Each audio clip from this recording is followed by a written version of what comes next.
The UPX Podcast with the property expert. If it's happening in Upland, it's the place you want to check first. With your host who's stupid to win and thank me later. Bringing the strategy, news, and cool charts with all the data. This is Upland, where the metaverse goes down. Genesis, San Fran, to Rio, and all around. Don't miss a week, you never know what they'll say next. It's the Upland Property Experts, baby, UPX. The name's What's going on, fellow Uplanders, and welcome to another episode of the Upland Property Experts. I am your host, Too Stupid to Win, and currently I'm flying solo. ThankMeLater said he will be joining me sometime soon. So, well, you guys are stuck with me till he joins. So, Hyde Park Ninjas in the house. What's going on? Thank you for tuning in.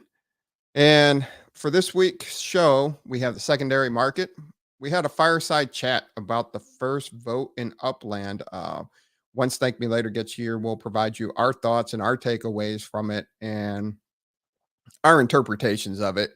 Rio's expanding, big FIFA World Cup announcement, and landmarks being auctioned off. We haven't had one of those in a while, so we'll talk about that briefly and shortly. And hey, you go.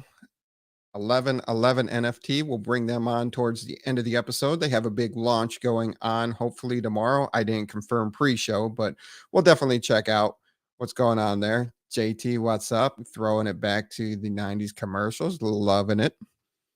Yeah. So I guess I'll jump right into the secondary market. It's just weird not having somebody here to bounce things off of. So, and nobody to fill when I'm not talking. All right, so the secondary market update. Top 10 city floors in Upland. This is compared to just last Thursday's show. No real huge changes. Dallas jumped about 20%, and Las Vegas jumped about 20%. They moved up 2 spots to come into spot number 9. So for our people listening on the podcast, your top 10 cities this week: Manhattan, Rutherford, Santa Clara, San Francisco, Bronx, Dallas, Arlington, Oakland, Las Vegas, and Brooklyn. And then on the US dollar side, Las Vegas jumped also 20%. That's very rare that we see a jump in UPX and US dollars that mirror each other. Robzilla in the house, how you doing? Appreciate it. Hyde Park Ninjas. And then if we go to the 30-day change, once again, not too bad. You know, if we're talking 10% changes week from week, we're okay with seeing 10 to 20% changes each week. I mean, over a 30-day period, still not that bad. Nothing really jumps out of the screen. Manhattan, $44.99 versus 4 weeks ago when it was $52. So that continues to go down. The US dollar floor price continues to go down across the Upland metaverse. UPX floor still staying pretty steady. And the 12-week change going back to August 18th. Can you really believe that 3 months ago was August and we're this close to Thanksgiving and the Christmas holiday in 2023? It's just right around the corner. Time's sure moving this year. And then I'll be hitting myself and ThankMeLater in January next year. We'll hit our 3-year anniversary in Upland. And we'll be pushing for 2.5 years of the podcast going on. So we appreciate everybody that does tune in each and every week. Really appreciate that. And I'll do my plug again, as always, on Dallas and Arlington. I think their UPX secondary floor prices are a little elevated considering there's so much more of both cities to be released here in the future. But that's okay. You do you. We're not here to judge. We're just here to provide our commentary and thoughts from time to time. Got a new slide, so decided to go back 6 months to see what we were really looking at in May 12th of 2022. So Going back to right before the summer kicked off, we saw that Manhattan was at 120,000 UPX. Currently, today we're sitting at 79,000 UPX. It's a drop of 34%. San Francisco had a drop of 26.88%. They were at 32,000, and now they're at 23,400 UPX. Those were the real big drops over the last 6 months. Now, if we flip over and look at the US dollar standpoint, San Francisco and Manhattan both dropped 43 and 44% respectively, from $79 to 44.99 and $23.50 to $13. Man, that floor US dollar price in San Francisco just continues to drop. I never thought we would see the Genesis City floor price drop this low this far into the game, and as long as San Francisco has been sold out. But crazier things have happened, I guess.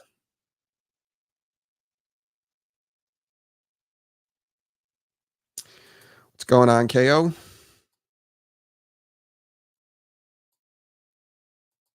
Hey, hey. So Upland's UpX markup percentage floor. Yes, NFT. I am very lonely tonight. I have no co-host at the moment. I just got a message saying that I'll be there shortly. So that's where we're rolling right now. Um, so this is the lowest markup percentage for each city that's listed here. Rutherford at 333%. Manhattan's come really far down from where it used to be. Nothing that really jumps out. Uh, Good deals in San Francisco. It's getting down under 200%. I think personally, not financial advice. When San Francisco drops below 200%, that's a great buy opportunity for San Francisco.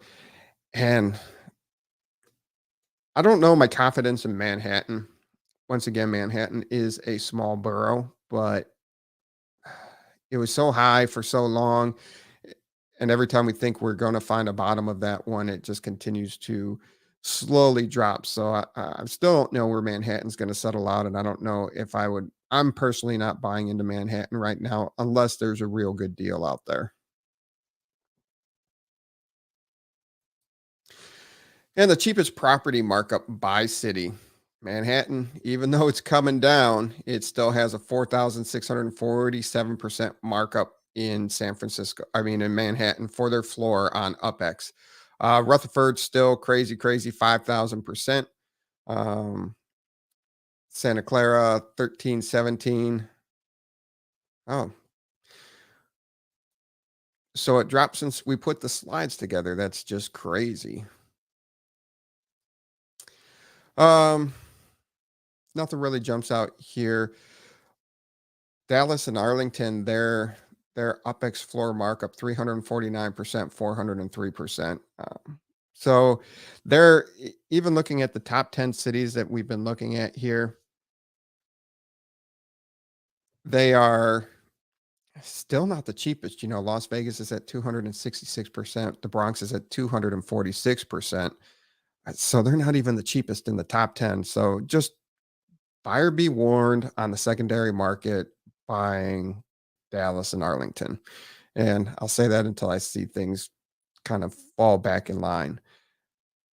I need comic relief. This just seems really dry without having a partner to bounce things off of back and forth. So, and I'm trying not to bore you, but I also love ThankMeLater's insights. So hopefully he comes through sometime soon. And Dizzy is backstage holding up a squirrel for me. So are you saying I'm squirreling it now, or just ThankMeLater and his squirrel makes the show entertaining? Now, there we go. ThankMeLater and his squirrel makes the show entertaining. I do need his sound effects. I mean, at least when I'm not just sitting here playing sound effects when my co-host disappears like he did that one night. So I guess there is that to that. So the bottom five city floors, I mean, Cleveland dropped like a rock. They were sitting outside the bottom five.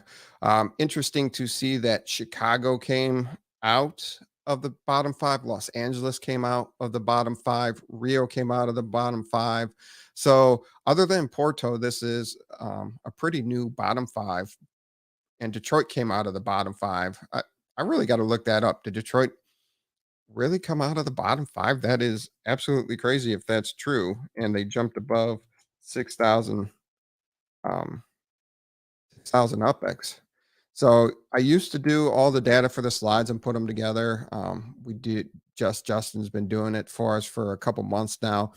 Really freed up some time. Really appreciate his help each and every week. But then I get questions like this, and I'm like, Is that legit?" No, it's not. So Detroit's showing 3,141. So I wonder where that missed. And Rio's down and Chicago's down. Let me check another website really quick too.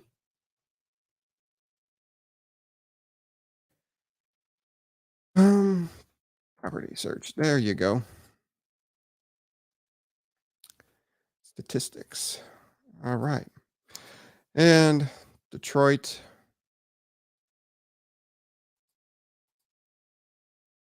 unless there were funny things happening going on. Detroit 3,897. So we'll just move along from this slide. This slide is actually misleading at the moment. So scratch that. Moving along. Um, a lot of us got excited for a second there. But now here's the US dollar markup percentage floor. So Detroit's at 37%. I mean, I'm glad that some of these numbers move back above 50%, but this is still way too cheap to have the US dollar markup. But the game's been going this way for a long time. People are getting their property earnings and they go ahead and they buy a floor property and turn around and flip it and get some money out of the game. It's a wise strategy. Um, Hopefully, it isn't a predominant strategy for the long haul. Hopefully, as the game continues to evolve, new players come in that we don't see these things like this. And if you're that's the key thing too. If you're looking to buy a collection, this is usually the way to go to US dollar markups. You can check the collections all day long for UPX. I did find two Dallas limited collections for at mint price. I was shocked to actually come across that. But yeah, if you're looking to complete collections, uh, buying in US dollars, if you have the availability, is a great way to do it too, along with just buying properties in general. And it does hurt for it just hurts seeing that. It hurts me, not personally, but just seeing the price is low. So I'll move on from that. I beat that horse a little too long there. Looking at the sold out percentages. Now, Arlington's creeped over 50%. Dallas is continuing to climb over 60. I'm really interested to know what Upland's threshold is for making extensions in the cities because Rio's at 99%. They did announce another expansion of Rio today. So it's just interesting because we also have every other city is fully released other than Rio, Arlington, and Dallas.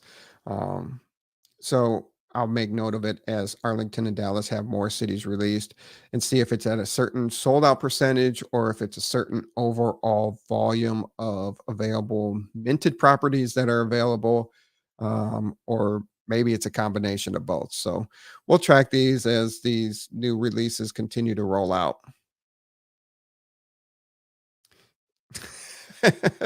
Of course, you got to throw that up there, Dizzy. Dizzy with his backstage control. Um, I will talk about the Rio expansion here coming up. Hopefully, Thank Me Later joins me because we're 15 minutes into it, and hopefully, I'm not boring everybody too bad today. So, unminted properties, we came in under 400,000 available unminted properties in the game. And that's always a challenge when your secondary market is also selling for under mint. but there are still great values in some of these cities. Los Angeles has finally stopped having the under mint properties going on. Um, they're pretty much selling at mint or just over mint once you add the 5% fee in. So it's correcting itself. You can't find the deals that you used to there. The secondary or the minting this week is up over the last week. I'll work with Justin and maybe we can get a cool chart to show the sales week by week. Maybe get a couple graphs in. Put you in, coach. All right. I'll let you come join Dr. Noby. Hey, what's up? Hey, you were asking. That's what you get. Now I'm not as lonely. Okay, hang on. I'm gonna get my professional setup going here. Oh, okay. Okay. Let's see. Audio settings. You weren't prepared. You put me in, coach. You ran out onto the field without your helmet on. No, Jesus. I meant like put me in coach, like as opposed to first class. Oh.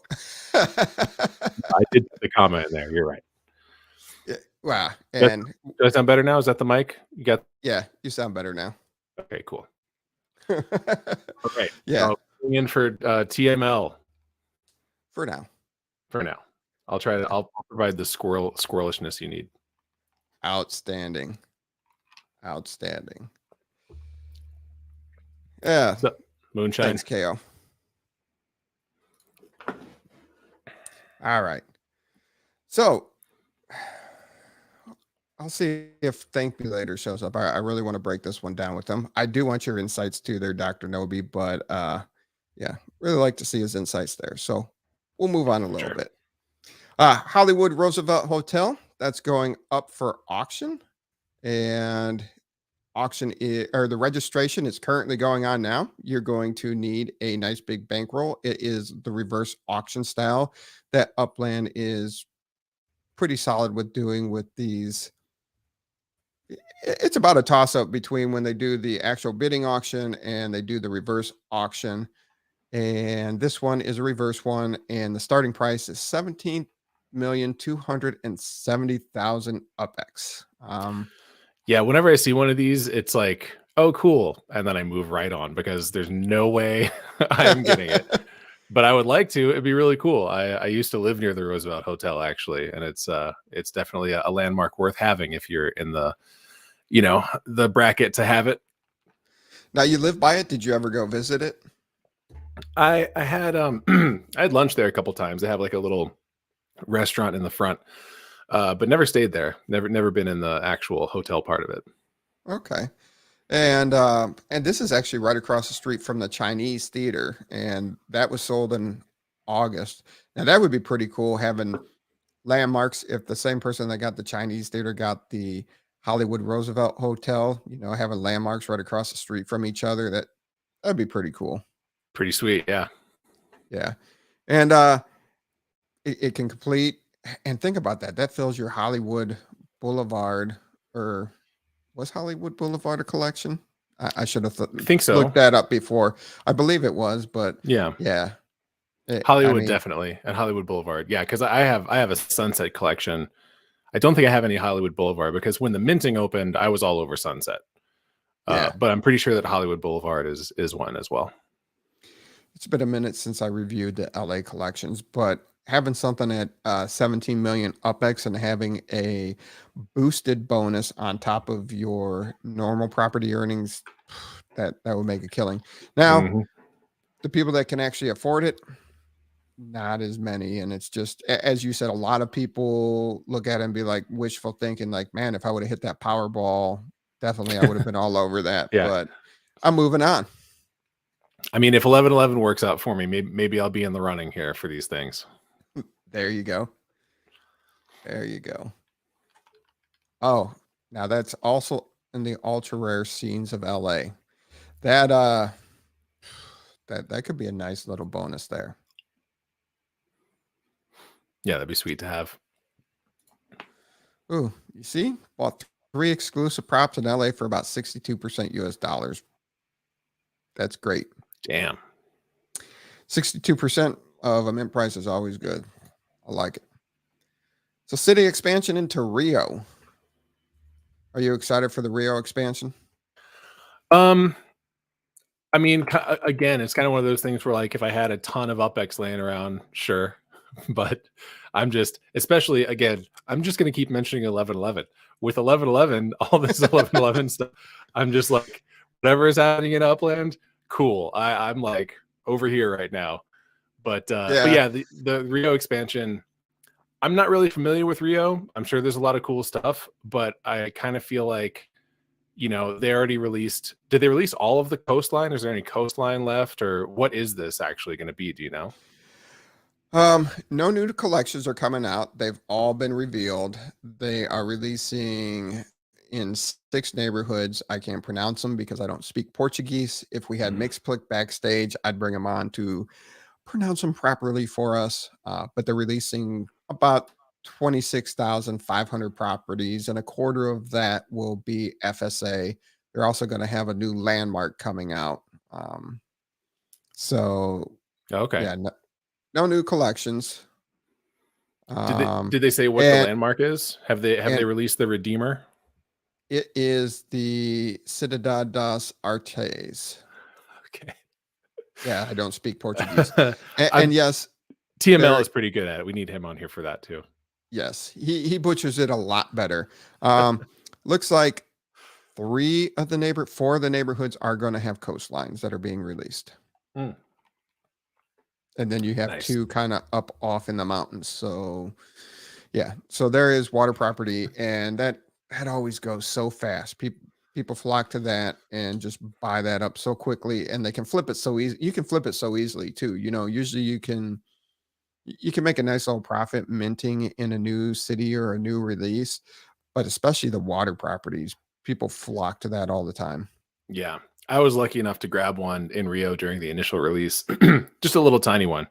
And I marked it up like 100x or something, just because probably nobody is going to buy that.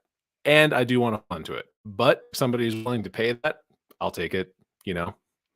So I figure in the future, when there's, you know, more functionality, and we can maybe, if you're able to actually, like, you know, put on the VR headset and go to your property and look out across the water, that'd be pretty cool.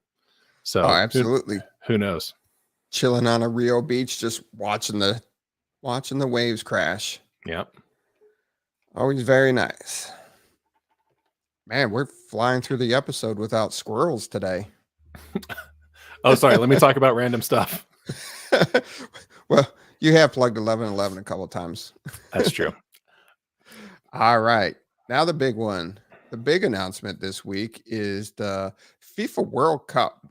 What was your initial reaction when I mean, we knew it was coming. We saw the stadium being built there in Qatar and Qatar. There's a bunch of different ways you could pronounce it. Google says Qatar, so whatever. Oh, okay.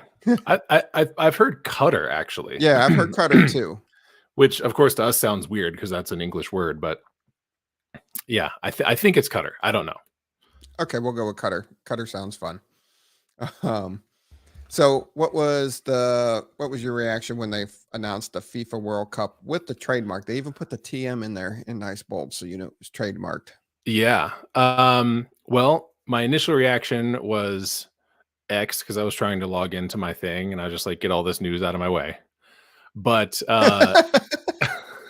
but then, you know, thinking about it, yeah, it's a major thing. Like, FIFA is like the soccer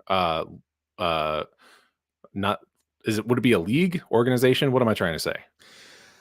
Soccer organization. Yeah, it's the main soccer company in the world. So like that's huge. But then I also heard that there's like some thing on Netflix about how there's some huge scandal with FIFA or something, which I'm not going to say any more about that because I don't know any more than that. But yeah, this is exciting. And this is now you have 32 countries and beyond going into the World Cup. They're going to have 8 unique shops loaded with World Cup stuff for every match. I've already seen people, oh, this is just a cash grab, blah, blah, blah. I think this is pretty awesome. It's, the World Cup doesn't happen every year. I think is the World Cup every 4 years? I'm not a soccer fan, so I'm horrible out of that. But I think it's once every 1,111 years. no, it's That's not. how often the World Cup happens.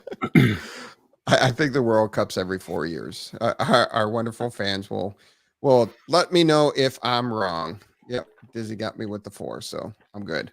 They're also going to have 4 additional cities. Rio, Detroit, Los Angeles, and Queens will offer unique items for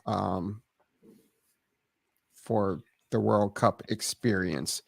And they've also said that it's not going to be a traditional city opening, and they will not be openly available for minting, but it will be awarded to players, properties and structures. They said even the stadium is going to be awarded to players during the FIFA World Cup. So I know ThankMeLater's already probably scheduling his days off around this just so he can try to battle it out.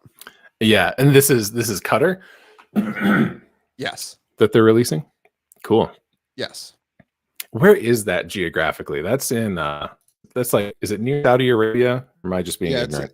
It's in the Persian Gulf and between Saudi Arabia and Iraq. Okay. Cool. I was close. No, it's no, it is. And now you have me all messed up.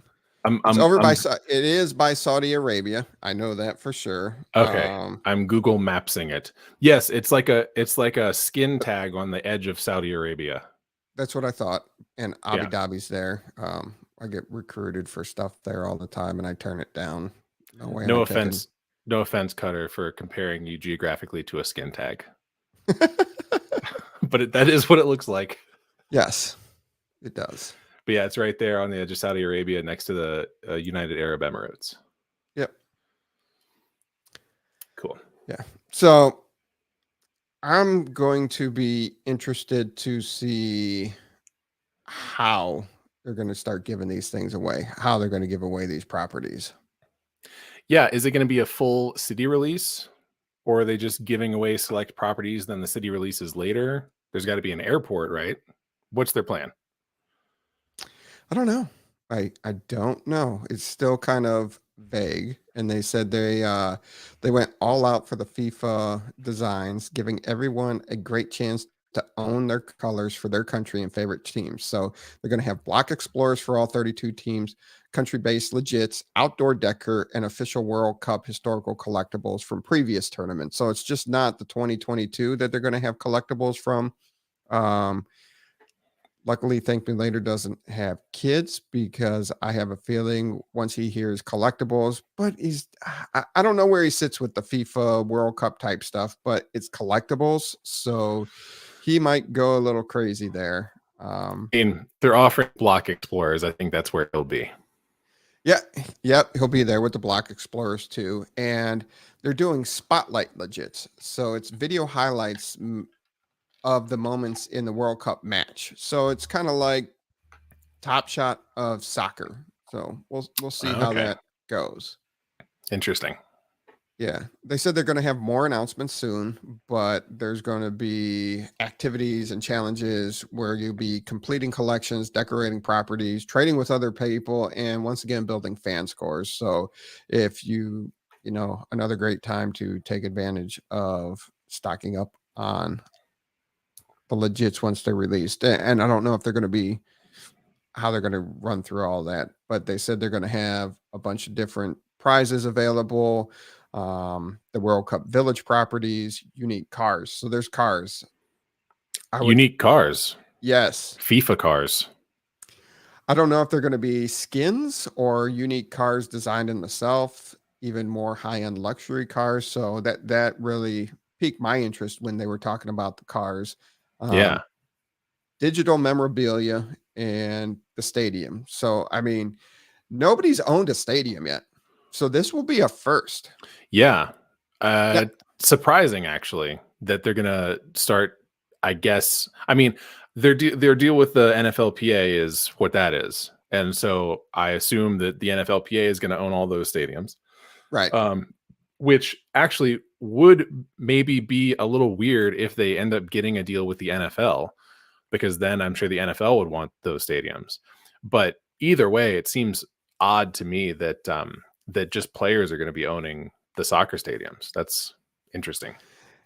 Well, this is just the one for the World Cup, because after this competition, it's not like it's the World Cup plays here all the time and there's stuff always going on here, but that's going to be, I think that will be one of highly sought after properties that are out there, just because you really don't own a stadium right now in Upland. And I don't think there's going to be many that a player will actually be able to get to own. And I'll be interested to see the price that they put on it. Mm-hmm. Reverse auction or how they do it. No, it sounds like it was listed under the prizes, so it's not even going to be a reverse auction. It's going to be a prize. Now, I figure you're going to have to do a lot of stuff and beat a lot of people to get it. They're just not going to make it an easy giveaway. And I would think that it would be something that we haven't seen yet in Upland, a competition we haven't, it might be similar competitions or maybe a combination of things that we've seen in Upland, but nothing to the scale or magnitude it would take to win a stadium. Yeah, they're going to want a lot of participation for sure. Oh yeah.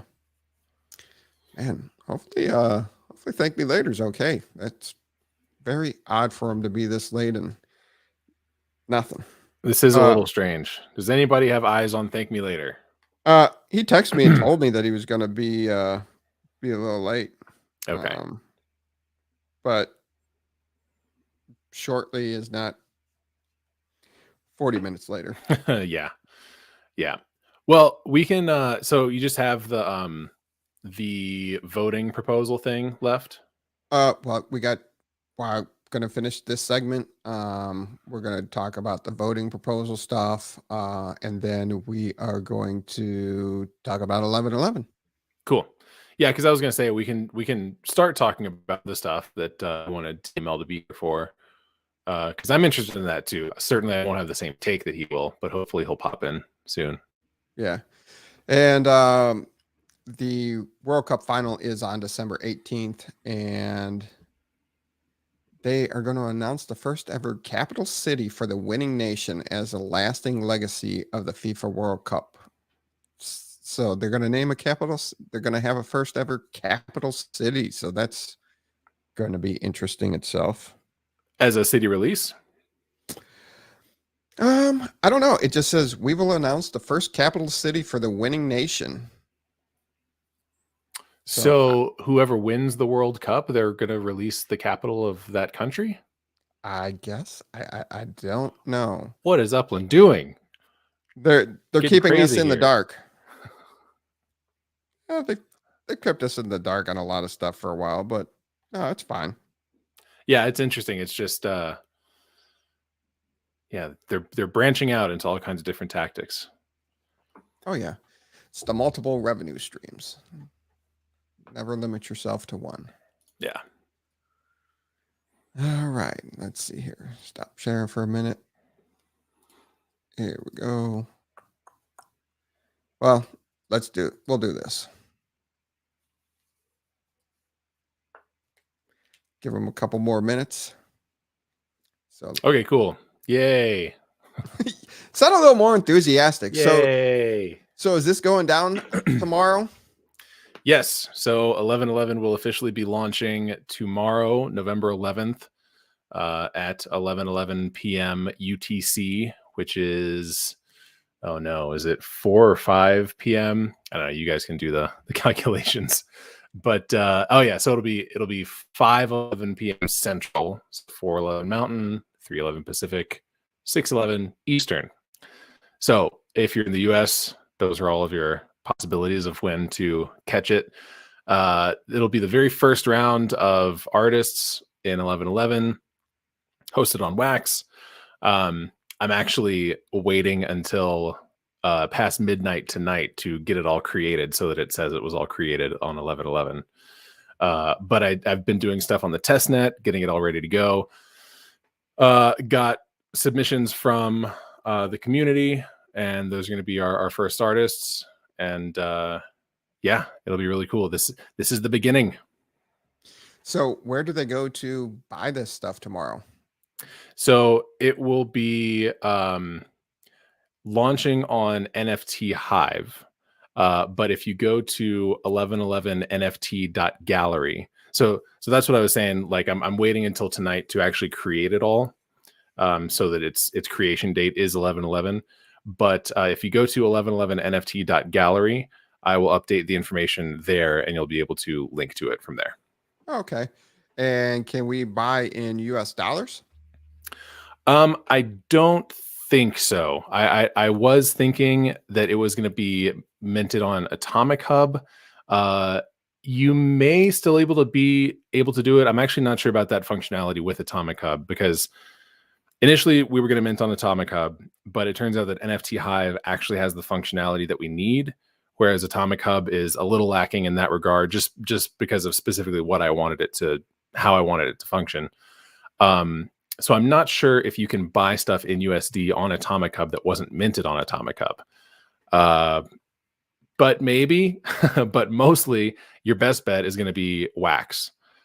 XP cryptocurrency is the one that's going to be the primary currency for these NFTs. Okay. So you're making people jump through hoops. Got it. Yeah. Just like Blockchain Heroes and what are the other ones? Upland, whatever, all the other stuff on Wax. Hey, Street Fighters on Wax. Garbage Pail Kids are on Wax. I'm happy to be in that company. There you go. That's true. Yeah, that was always weird. I think a lot of people always looked up at 1111 for like stretches in their life, and you're like, why am I always seeing 1111? Mm-hmm. Yeah, it's the reason for the 1111 name is really there isn't a specific like lore to it. I wish it was more interesting, but I just like numbers and I like symmetry. And so, and when I say I like numbers, I don't mean I like math. I mean, I like numeric symmetry and stuff like that. But yeah, I created this logo. I was just messing around and made something that I thought was kind of cool and weird. And I just conceptualized all this stuff. Like it's just, is that how you spell the website? Yes. 1111 spelled out nft.gallery. But yeah, I just came up with this concept just kind of because my brain, I was letting my mind wander and think about, oh, this would be cool if this thing, blah, blah, blah, blah, blah. And then UPX World came along and kind of provided the structure for it to actually exist. And so that's how we started developing it. Yeah.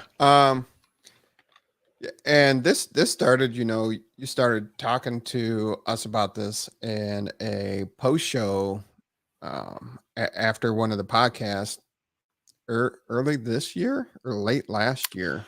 The first time when I talked to you and TML about it. Yeah.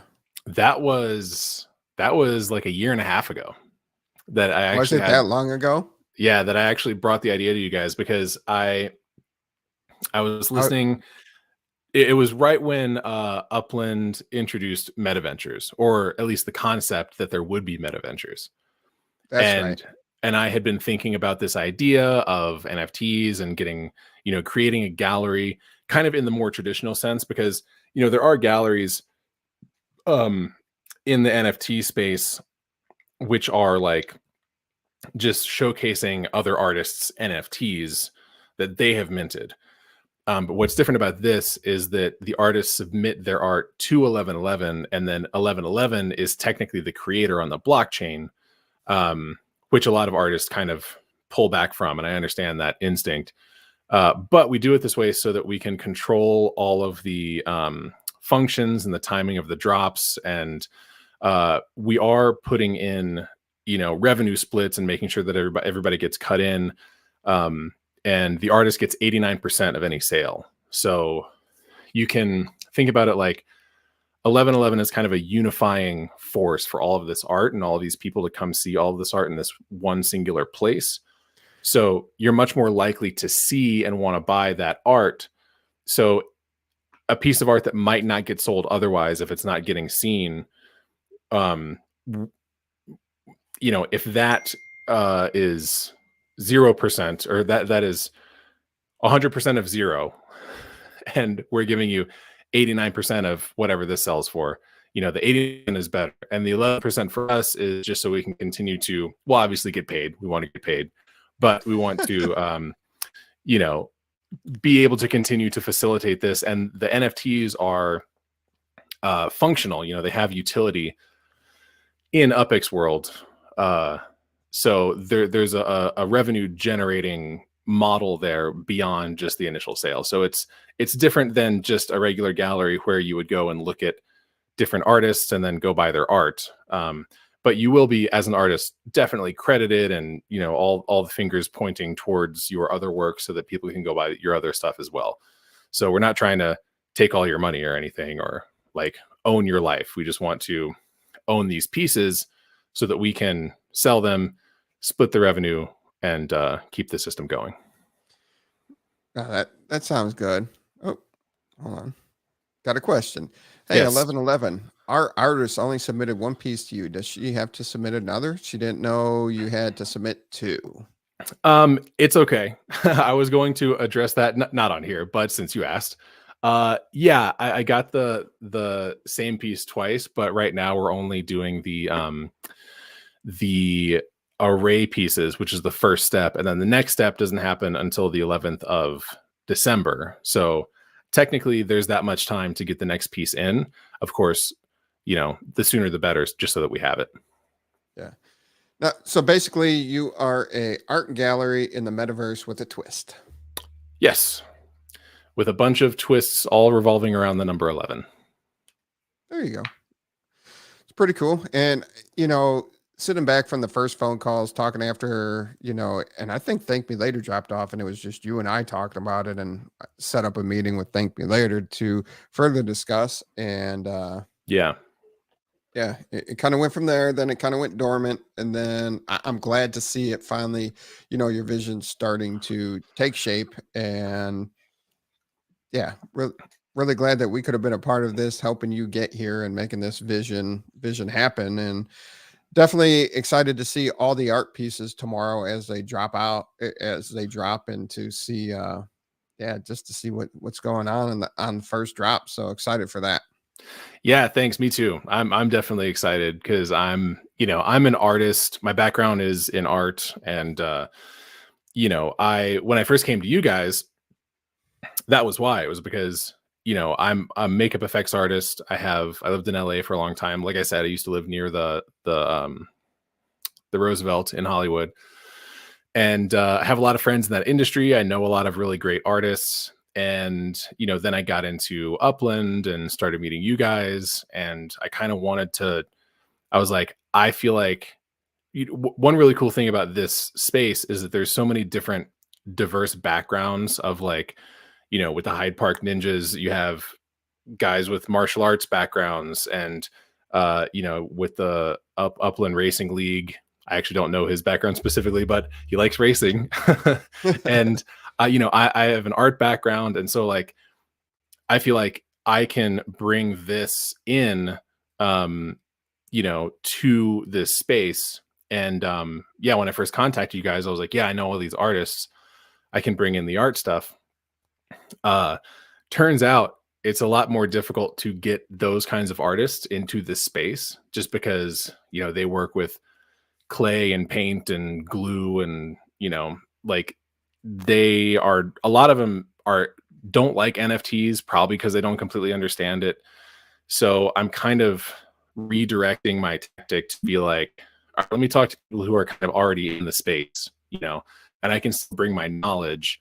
And hopefully once this starts taking off, which I think it will, I think it's a really good idea. I think that, I'm working with people who know what they're doing, and I think it'll work. And once it starts working and I have something to actually show my artist friends, I think they'll be more likely to jump on board as opposed to just sitting there like, oh,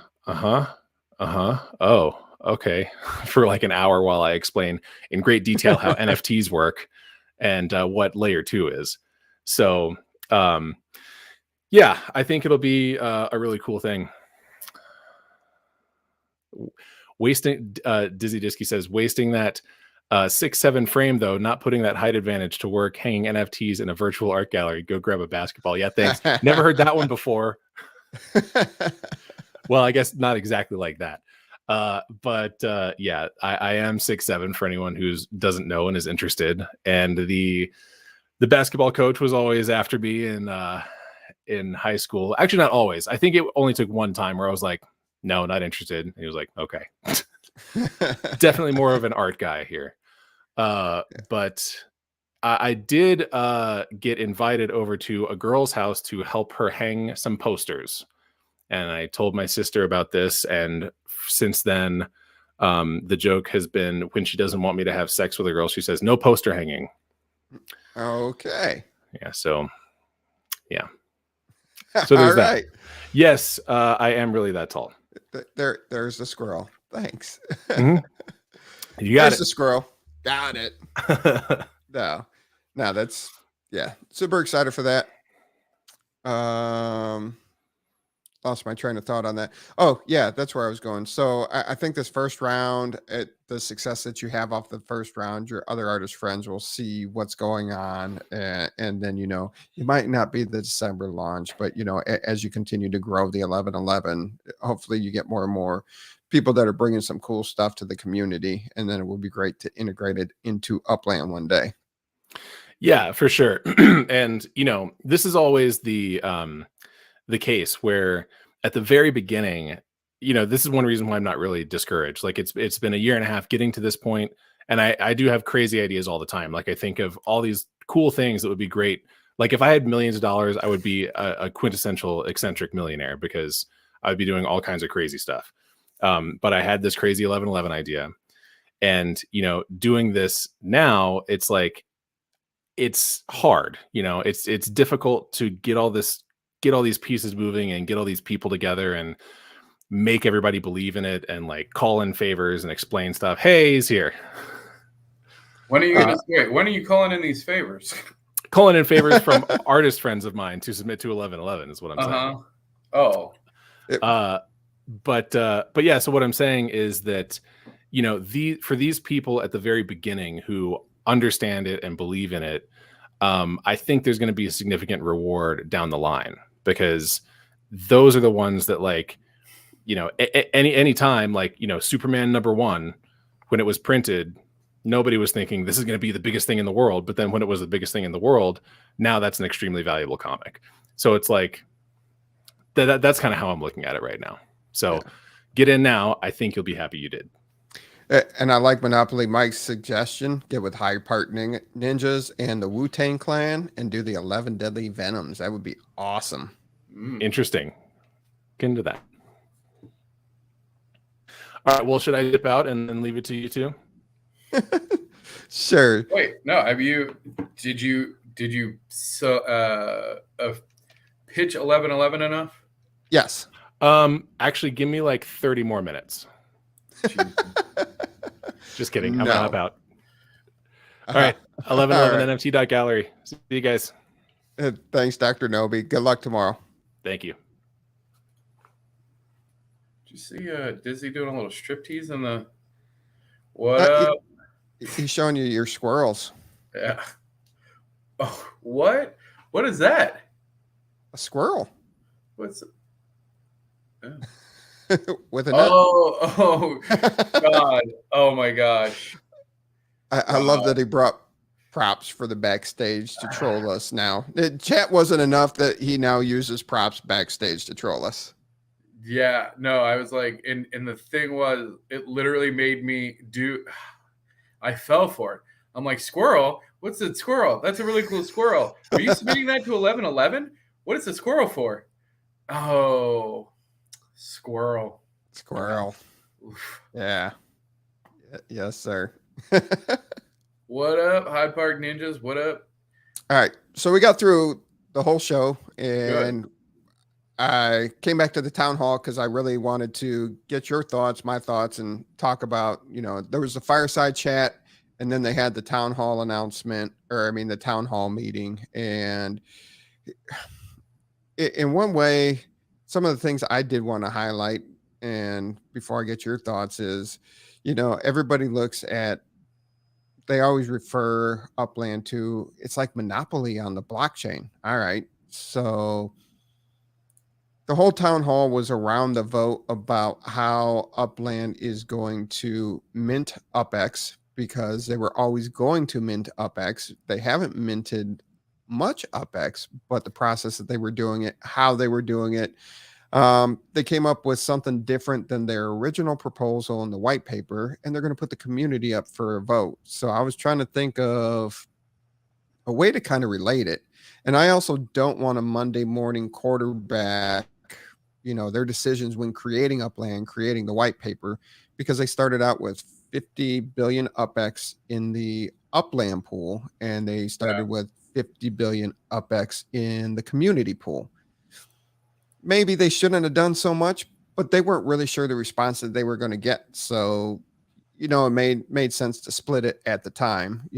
Maybe they could have skewed it a little more, because currently they've transferred just about 40 billion UpX from the Upland pool to the community pool. And how it gets there is Upland sells you the UpX, you buy properties, you sell properties, and those fees go into the community pool, where your treasure hunting's paid out, your property earnings is paid out. On that? I was thinking about that today, of like what goes in, what goes out of each of the things.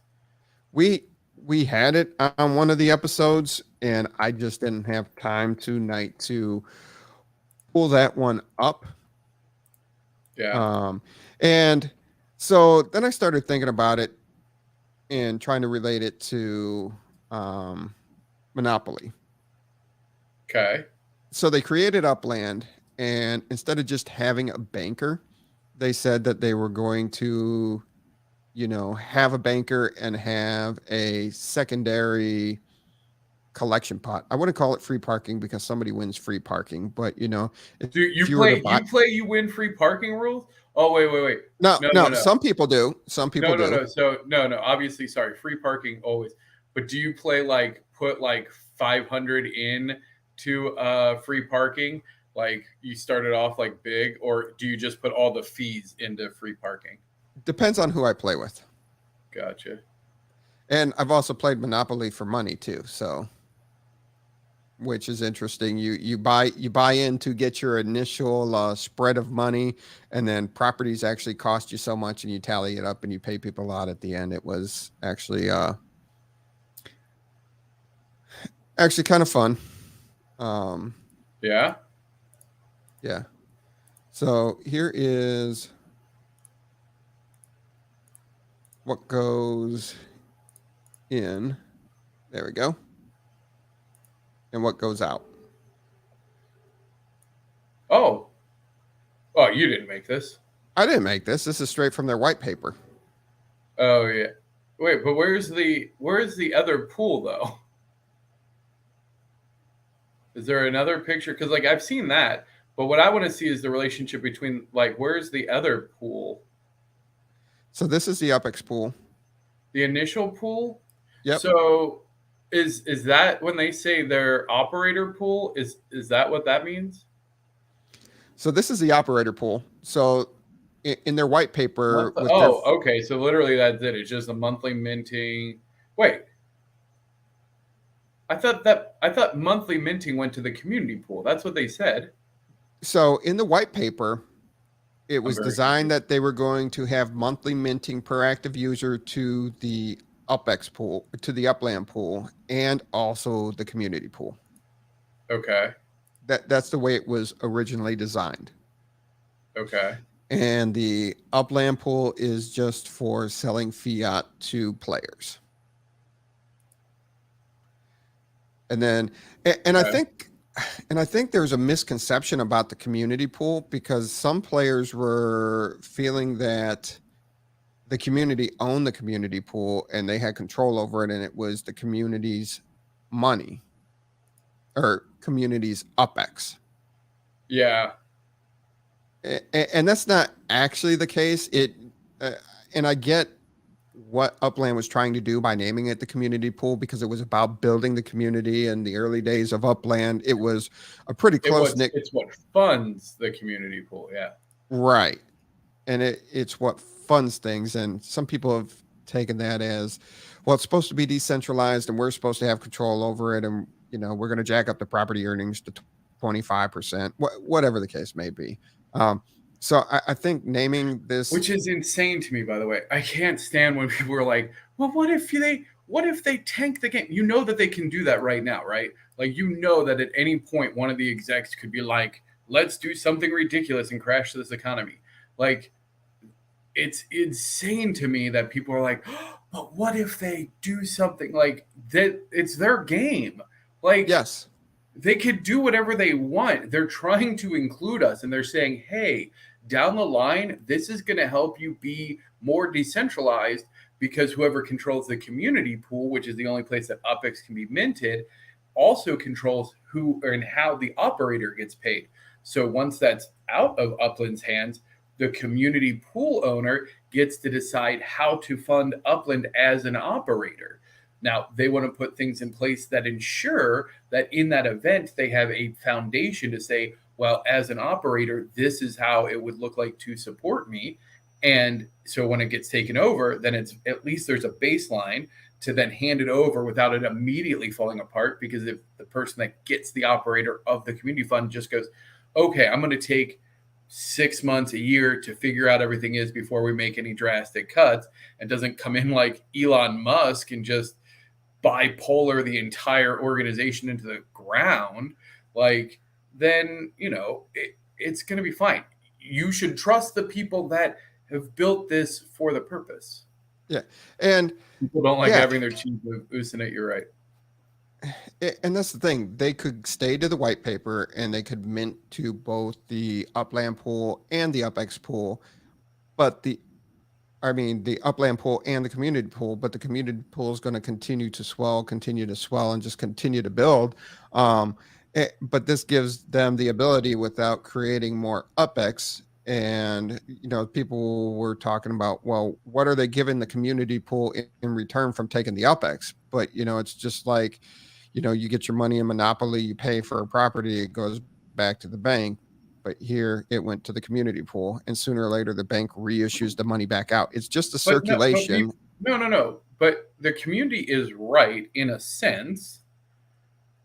But they also, like, the answer is obvious, because they are. So Upland is saying, yes, we need to fund operations from the community pool to a certain extent, because it's going to help balance things out. So we're not just minting, because the way that they were going to compensate themselves before was to mint new UPX. And the way the contract was worked, if they needed 10 million UPX to do whatever, to continue with whatever partnership, to backfill, whatever it was, then they would have to mint 10 million, and 10 million would get minted in the community pool.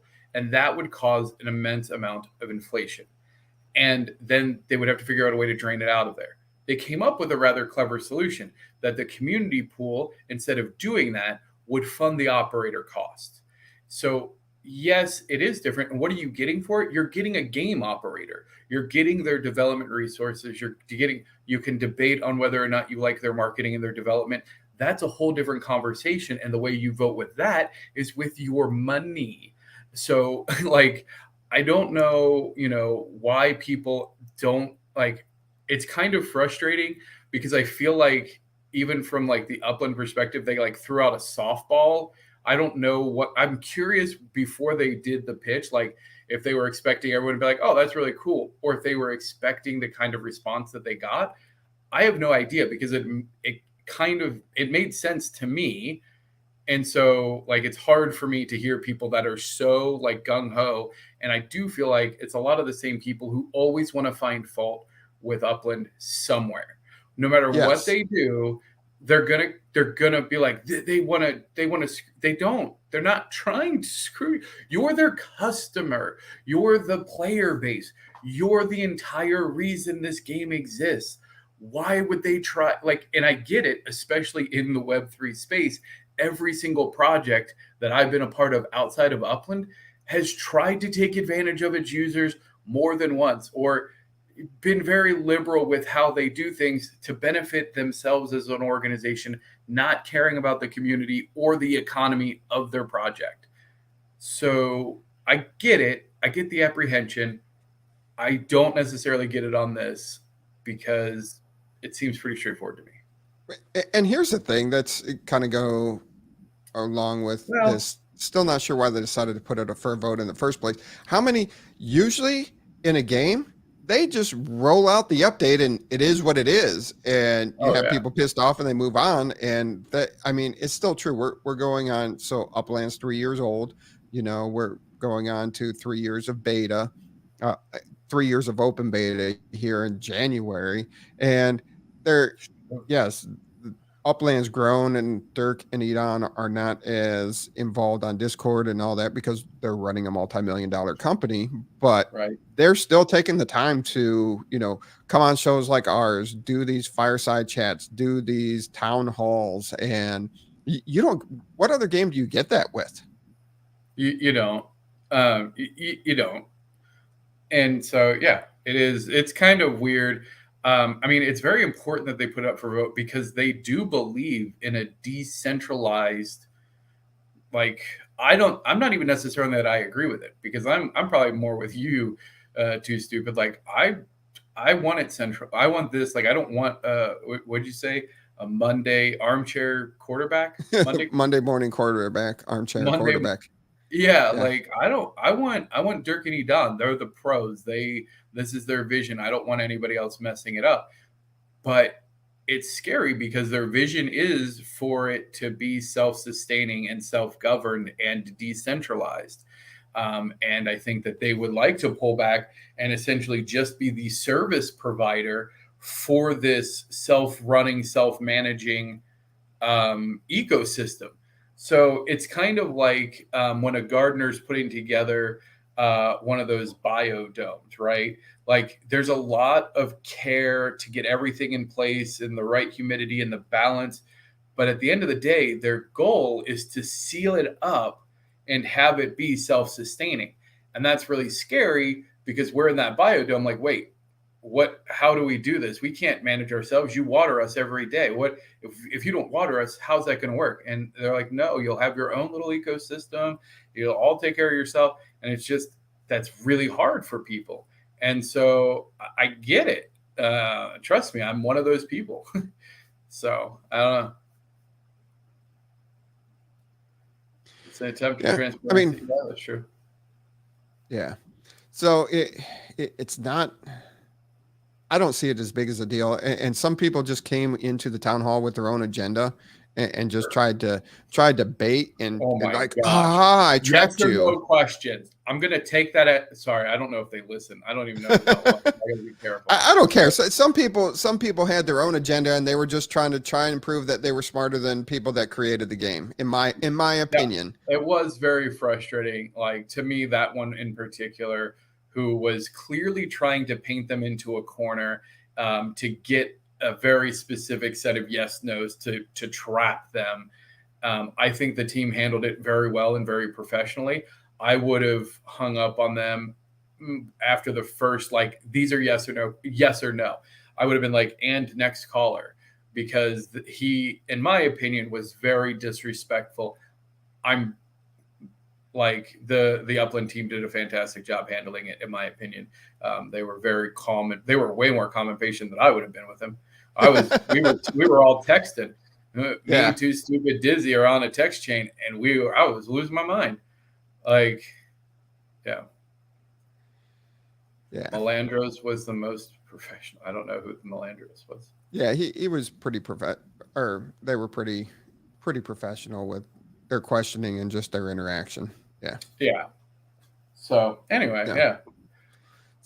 So yeah, it's it's not as big as a deal. It seemed like a lot of people were surprised that they were going to mint more UPX.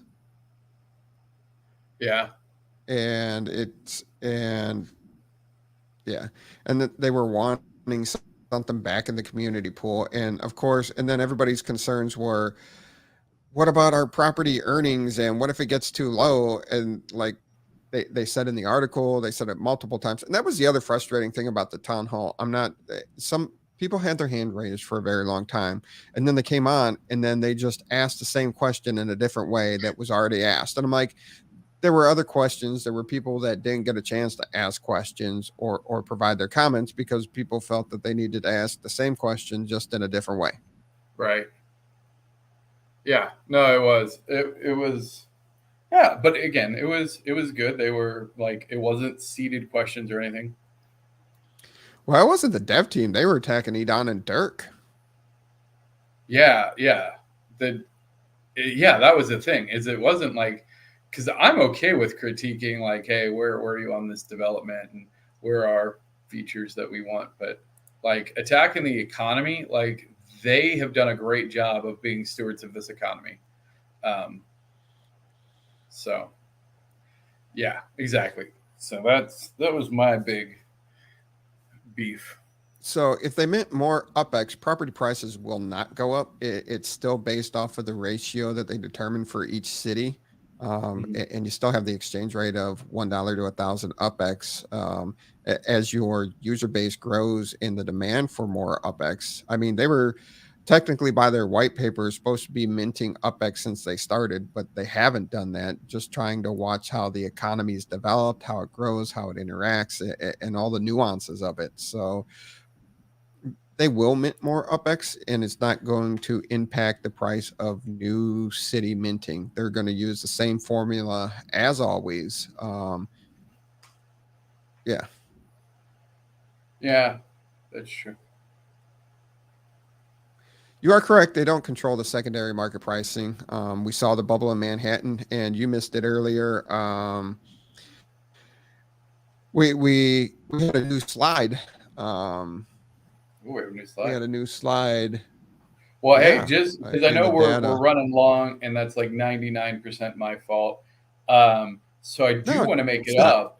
And if you guys stick around, we'll do a race. Hold on one second. Let me show you this one. Yeah, no, I'm just saying so people don't get bored. You're going back to the slides. People are like, holy crap, I saw these slides. I've been here for an hour. Why am I still here? You're still here because we're going to do a race, and you want to see some racing. Yeah. So 6-month change on the top city floors. So 6 months ago in May 12th of 2022. Ooh. Man. The big losers, Manhattan and San Francisco. Wow. Yeah. San Francisco is very interesting to me. Yeah, I did touch on it. And $13 is the new US dollar floor price for San Francisco right now versus 23 6 months ago. Yes, DJ Shorts is liquidating a lot and dropping the floor. Living up to his name of shorting things, huh? Yeah. Huh? Right. Oh, and I'm not talking about that kind of racing either. I'm talking about UPX World racing. I'm talking about the cool new racing that is insanely fun. And if you missed the qualifying rounds yesterday, you missed a nail-biting finish where I rammed Dak into a building to steal third place, and it was glorious. And the finals are tomorrow, and it's going to be bedlam. And we're gonna we'll do a fun race to show you that environment here shortly. Yeah. Like cake, hit me up on either on Twitter or on Discord. We need to go grab lunch at B-Dubs or something here over around Thanksgiving. Oh yeah, holy cow! In the bonus round, Rob Zilla's AI went berserk and literally just went head to head, spun 11-11 around, and just drove him off the map. Like actually. Yeah, it actually is racing. Oh, dude, if you haven't seen this, it's way more intense. And then thank you. I don't know if they reached out to you, but I guess they messaged you first and you said to come talk to me, and it sounds like we're going to get some visuals added to our theme song. So I'm excited about that. I can't wait to, Oh yeah. yes, sir. Yeah. Sounds like they messaged you cool. first and you referred them to me. So I'm going to get them what they need, and it's going to be great there too. Right. So yeah, stop teasing us. Let's show some racing. All right. Let's see here. So now I didn't necessarily know how many people are going to be here, whatever. So I here is, oop, like that. That looks Yep. slick. So here's the lineup. We're gonna go TML. We're gonna go Too Stupid to Win. Daddy Dizzy. 1111. Hyde Park Ninjas, and Mixplick Magic. It's only 6 players, and both Mixplick and Magic are in the green room. And so, yeah. Where is this race located? This race is in Creedmoor, actually. It's Creedmoor F Ward track from URL. And so this is UPX World Racing. And this is part of the Spooktacular. We did a Halloween charity race. We raised over $5,000 for Child Mind Institute. And it was a collaboration between UPX World, URL, Creedmoor, Buck, which is Board Uplanders Club, and Tosh Shack. And so we actually auctioned these skins off. So I'll go quickly through these skins. So each of the 4 core got 3 skins. So here's URL 1, URL 2, which is a Fed favorite of Super Electric, URL 3, which is Fire and Halloween, Creedmoor skins. So here is the Creedmoor Hellhounds. Man, wow. These are some awesome skins. Yeah, no, these are legit amazing. And the cool thing is, so these 12 people now own these skins. They will be NFTs. And inside of UPX World, they will be in-app purchases. When you purchase it in the app, you're not buying an NFT. You're unlocking it so that you can use it like a normal skin in a normal game, which means that you're going to pay a fraction of the cost of which it actually costs to own the NFT, but you still get to have the cool thing. The value then comes that when you make that in-app purchase, that is shared then with the skin owner and Child Mind Institute, thereby giving perpetual funds to Child Mind Institute through our racing program, which is super cool. Creedmoor 3, which is the Rat Racer. It's got let it spin around here. You get this Rat Racer. Also, if you haven't seen this character here, over on the right side there, that's the Lex, the Layer 2 Llama. So in case you haven't met Lex, that's Lex.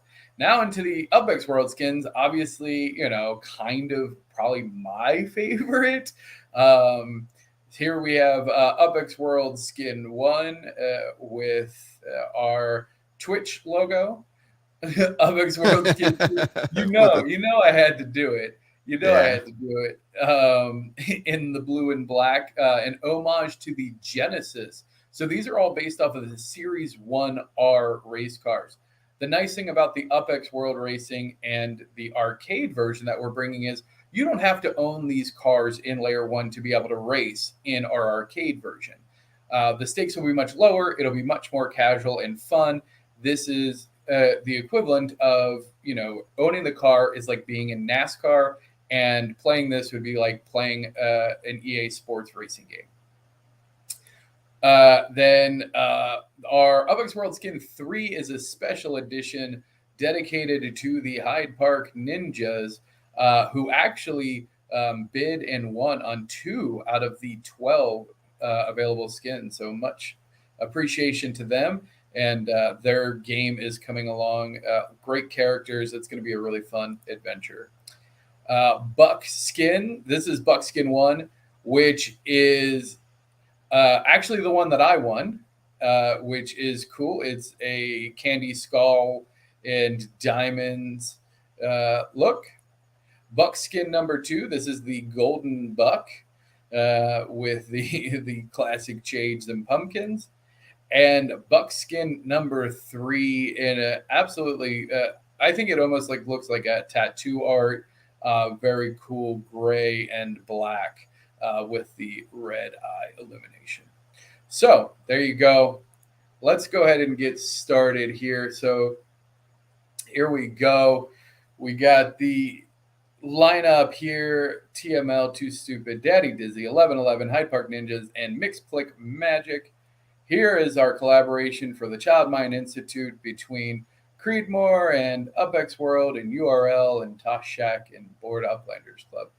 This is the actual neighborhood and layout and racetrack from Creedmoor with their Halloween decorations while they were still up. Obviously, there has been a lot of additions made, pumpkins and ghouls and this custom graveyard, which is... I was like, that was not an Upland. That was not an Upland yet. So these AIs are quite aggressive. They all want to win. We have tweaked several of the elements to ensure that even if you fall behind, that you do have opportunities to catch up. You'll see boosters throughout. Oh, get wrecked.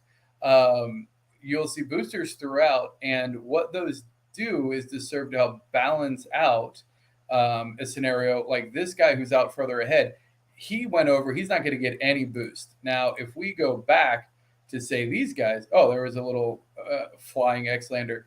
You'll see these guys, when they hit that, they get a significant boost. They're going a lot quicker now. And in some of the larger areas, that becomes very apparent. That allows, even if you're pretty far behind, to be able to catch up and keep it. The bouncing jack-o'-lanterns are fire, yeah. All right, let's check it. So we got TML still leading the pack with Daddy Dizzy. Mixplick Magic has gone from last to third, getting up there. Oh, here we go. The big straightaway. Gotta love this. Put the turbos in overdrive. We can go down to first person. Oh, look at that. That's a handsome looking turtle. Let's see what kind of, we got that URL. There we go. That makes you feel like you're in the action. But look at that bumper. That's the bumper. Oh, hey, you don't need to hit it. We're just looking at it. Jeez. They're afterburners. Kick it in. Let's go. See, and look at that. We go back up. 1, 2, 3, 4, 5, 6. We have a race on our hands. Nobody is out of this. Everybody is in it. And it goes down to the wire because the AIs get kind of progressively more aggressive. I just took out 2 cars. Yeah, like, oh my goodness. Like, actually, like they're like stuck and fighting each other. Yeah, I was in last place. I said, forget it. I'm just taking people out. I don't think you made it over the hump. Is that you? You got curved. Oh, well, Too Stupid's out of it. All right. So let's go back to the rest of the pack. You'll be surprised. Those two, look at on the mini map in the top right. You got a pink and a blue triangle. Keep your eye on them as this race progresses, because they will eventually catch up. Too Stupid is not. Too Stupid is stuck. He is going to come in last place. Sorry. That happens. It happens in real racing too, right? So this is not artificial. These are, AI that are actually were handmade for the purposes of this track and have been tweaked and are going to continue to be tweaked to ensure entertainment while watching, because it's not just RNG like these. Oh, dang, that was smooth. He doesn't want to give it up.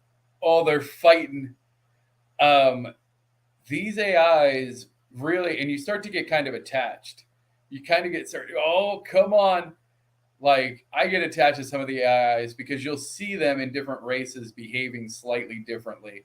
And actually what we want to do and what we'll be looking at next is how do we incorporate user feedback? Oh, there it was. There, with a pass. So is it user AI for the car or for the block explorers that you put in the car? See, now that's a fantastic question. I've been thinking a lot about that. I'm glad that you asked that. Damn, the jack-o'-lanterns are sweet. I was thinking the car, but honestly, because here's the thing. One of the ways that I wanted to do that was to say your last 100 manual races or whatever, the last 10 on that track, I guess maybe would be easier, will then be input into the AI. So if you're really good, you could enhance your AI. And if you're kind of bad, getting squirrely, he does not like being behind. He says, I remember what you did to me earlier. I'm going to take you out. I'm going to get you. And so incorporating that. Is there going to be player control? Yeah. Actually, player control is a lot easier. Wait, where'd this dude in the jetpack come from? Oh, yeah. No, that's our... Hey, look, there I am. Somebody hit me. Oh. Nobody broke me free. Nobody broke you free. We're like, yeah, you're good. That's just one of the Xlanders. Sometimes he gives a boost. He gives magic boosts to people that need it. Maybe we should teach him to help get people out of ditches, eh? Yeah. Wait, what colors did I say? Oh, the pink and teal. Oh, look at the blues catching up though. The light blue. Anyway, will there be manual? Manual is actually easier, significantly easier than AI.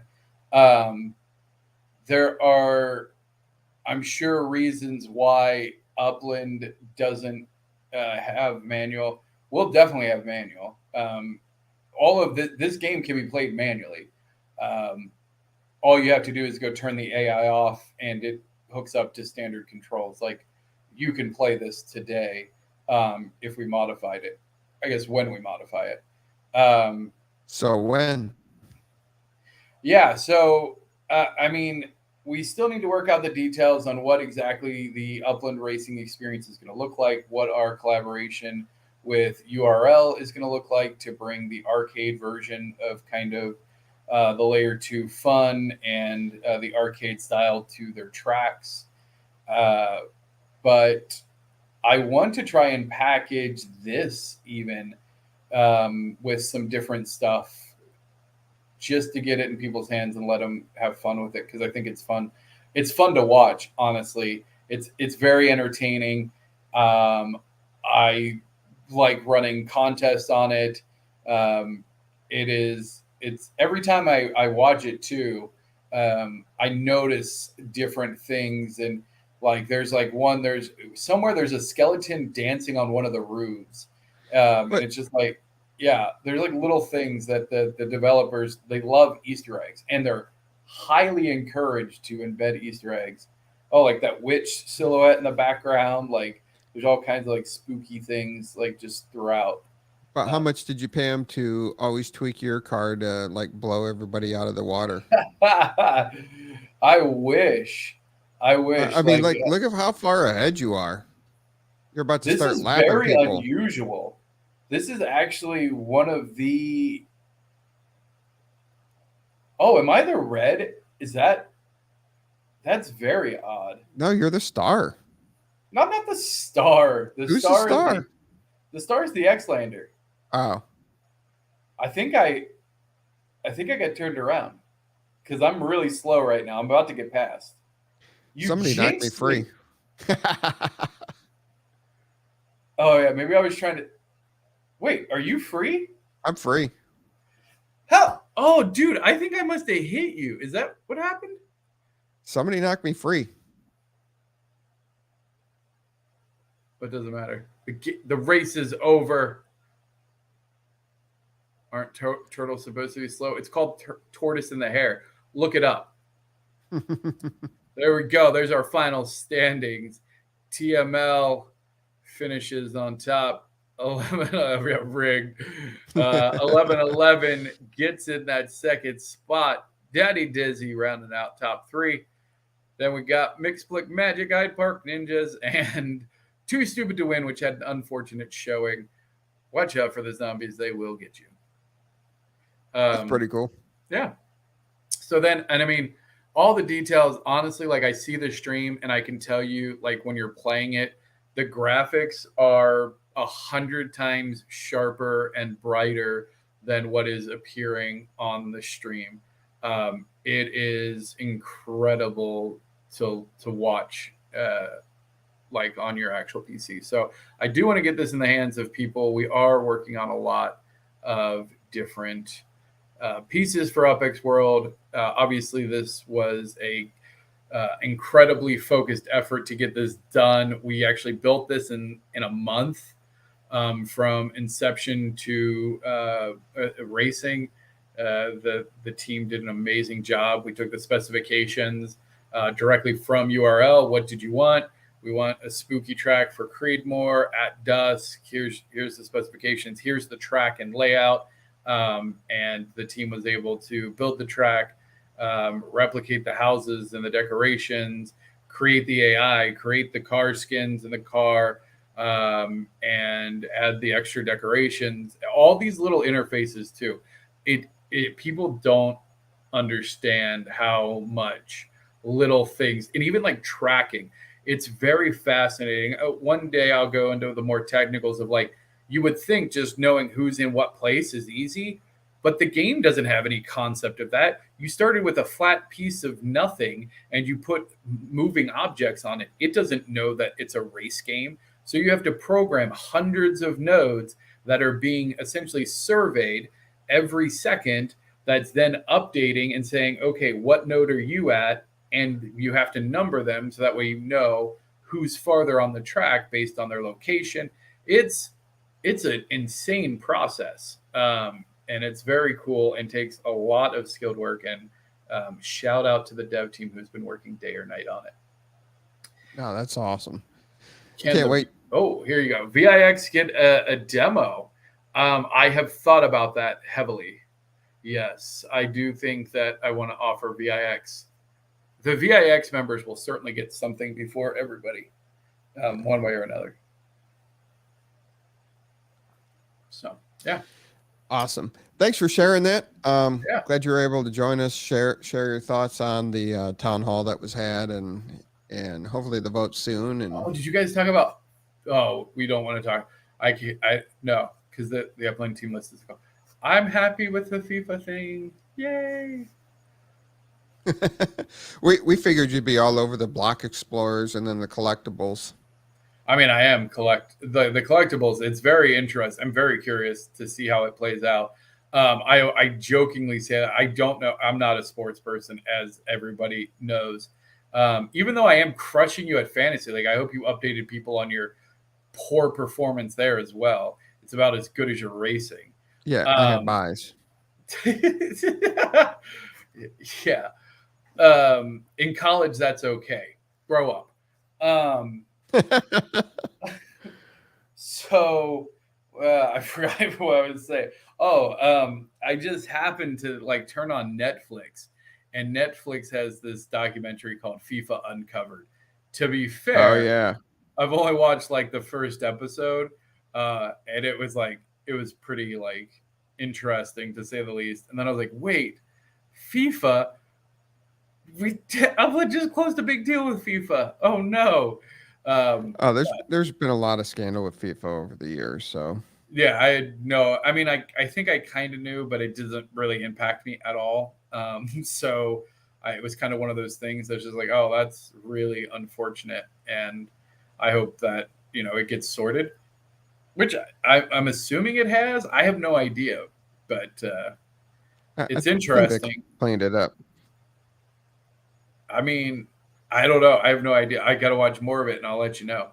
But it's super cool. I like the idea of it not being a normal city release. And I feel like we had said that before, not necessarily directly about this, but in the sense that they might release, like they might keep a city for a partner. If you remember, we had talked about that. Yeah, they said they were going to name a capital city. They're going to give away a stadium. So it's awesome. Yeah, well, I mean, they're going to give away or do something with all of the property. It's not going to be a normal. Yeah. Yeah, the city village is going to be a competition, hundreds of prizes. It's going to be fun. So I can't wait. I think it's going to be quite the spectacle. I said that you were taking off work or rearranging your meetings just so you can compete. I might, honestly, depending on what it is, that's a real possibility. This is certainly exciting enough to get me interested in being competitive. The problem is I not to sound whatever, but I just want to have a lot of time because to be competitive in these, you really have to dedicate days, hours and hours a day. Dizzy can attest to it. Dizzy crushed one of the first Easter egg hunt. And that was a week-long process. I think he got the last egg either like at church or something. He was like in the middle of like a family thing because he like got it and like then like went dark on Discord even. And I'm like blowing him up and he's just like, oh yeah, I got a family thing. I just had to like step away and win this real quick. And then I'm gonna go. And I'm like, and it was so funny. Everybody was so frustrated because they all thought they floated far enough over the property and jumped to another one. It was so scanned. There was like I was over it and I moved off of it. Like I was like, nope, that's not it. And I moved and I moved. And I'm like, where is this thing? And they're like, you got to float over the center. I'm like, I'm doing that. Yeah. And the Upland team just like discreetly in Discord, please note that you must fly over the exact center of a property for it to trigger the thing. And we're like, what the? I think Dizzy just on a whim bought it. I think what Dizzy did, if I remember correctly, is he just bought it and then sent himself to it. I feel like that's what he did, but maybe I'm wrong. You're wrong. You're wrong. All right. We've captivated our audience for an hour and a half now. So Squirrel. But there hasn't been a fun contest like that in a very long time. No. I mean, I think they tried to do it with the Genesis. Yeah. The Genesis Week stuff again. And it was okay. And honestly, like I don't want to discourage it too much because I don't think either of us play as active as we did 3 years ago, you know, like because there is so much, and that's not a slight against Upland at all, because we're so involved in other parts of Upland that the kind of the core gameplay in these events, like I don't do really the scavenger hunts or the not the parades, whatever those tours. Are, the tours and stuff, because I just don't have the time. But I always register. I got like 76 cents still. So, right. I have intentions. I have good intentions. Yeah, no. And I mean, they're definitely doing a lot of events. It does feel like there's been maybe not as creative. There was some in the early days. I feel like there was some really creative, like contests. Yeah. Like Curators versus Burglars was bonkers. Like that was so fun. Anyway. Yeah. All right, everybody, have fun. Be safe. We'll see you out there in the metaverse.